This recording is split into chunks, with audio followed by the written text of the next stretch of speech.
Hello friends, ఇవాళ అయితే నేను ఒక వీడియోతోటి మీ ముందుకు వచ్చేసినాను. అదే సేమియా. ముందుగా స్టవ్ వెలిగించుకొని అందులో నెయ్యి వేసేసి వేగిన తర్వాత సేమియా వేసి ఎర్రగా వేయించుకోవాలి.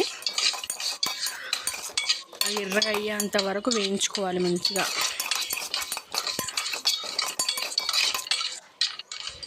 ఇది నేను యూట్యూబ్కి కొత్త, కొంచెం ఏమైనా మిస్టేక్స్ ఉన్నా, కొంచెం నాయిసెస్ డిస్టర్బెన్స్ ఉన్నా కొంచెం ఎక్స్క్యూజ్ చేయండి నన్ను. ఇవన్నీ బిగినర్స్ మిస్టేక్స్. ఏంటో కొత్తగా ఇలా చేయాలనిపించింది, అందుకే చేస్తున్నాను. ఓకేనా? సపోర్ట్ చేయండి ప్లీజ్. ఇప్పుడు ఇందులో పాలు వేసుకోవాలి. మనం పాలు వేసుకొని మంచిగా సేమియాని బాయిల్ చేసుకోవాలన్నమాట.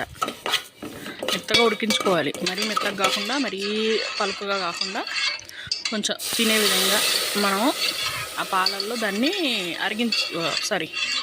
ఉడికించుకోవాలన్నమాట.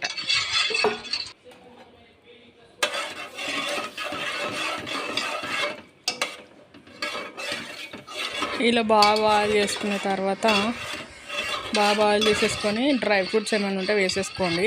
డ్రై ఫ్రూట్స్ మంచిగా చక్కగా నెయ్యిలో వేడి చేసేసి వేయించేసుకొని ఇందులో వేసేయండి. ఇంకా మంచిగా సర్వ్ చేసేసుకొని తినండి. అంతే, ఎంతో రుచికరమైన సేమియా రెడీ.